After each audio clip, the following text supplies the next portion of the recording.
Leviticus chapter 27. The Lord said to Moses, "Speak to the Israelites and say to them, if anyone makes a special vow to dedicate a person to the Lord by giving the equivalent value, set the value of a male between the ages of 20 and 60 at 50 shekels of silver according to the sanctuary shekel. For a female, set her value at 30 shekels.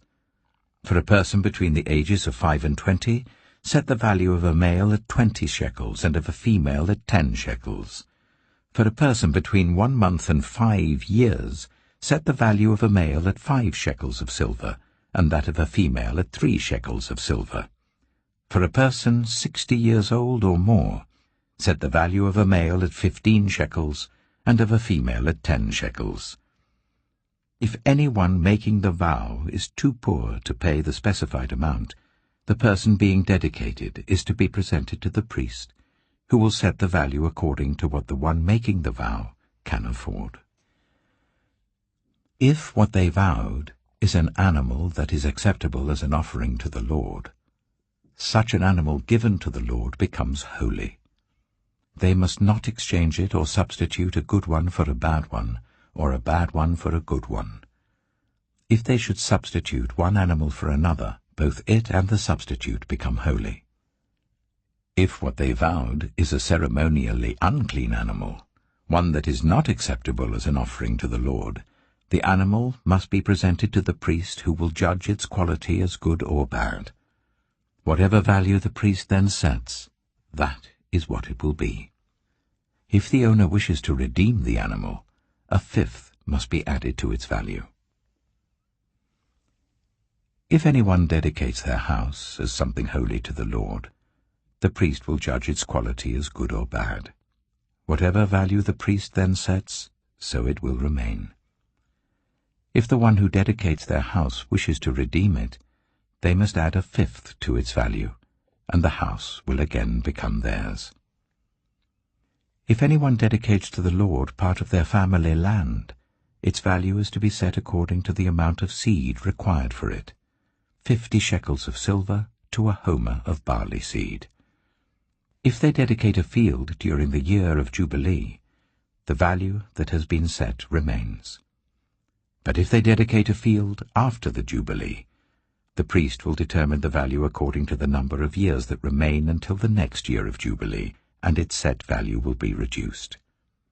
If the one who dedicates the field wishes to redeem it, they must add a fifth to its value, and the field will again become theirs. If, however, they do not redeem the field, or if they have sold it to someone else, it can never be redeemed. When the field is released in the Jubilee, it will become holy, like a field devoted to the Lord. It will become priestly property. If anyone dedicates to the Lord a field they have bought which is not part of their family land, the priest will determine its value up to the year of Jubilee, and the owner must pay its value on that day as something holy to the Lord. In the year of Jubilee, the field will revert to the person from whom it was bought, the one whose land it was. Every value is to be set according to the sanctuary shekel, 20 gerahs to the shekel. No one, however, may dedicate the firstborn of an animal, since the firstborn already belongs to the Lord. Whether an ox or a sheep, it is the Lord's. If it is one of the unclean animals, it may be bought back at its set value, adding a fifth of the value to it. If it is not redeemed, it is to be sold at its set value.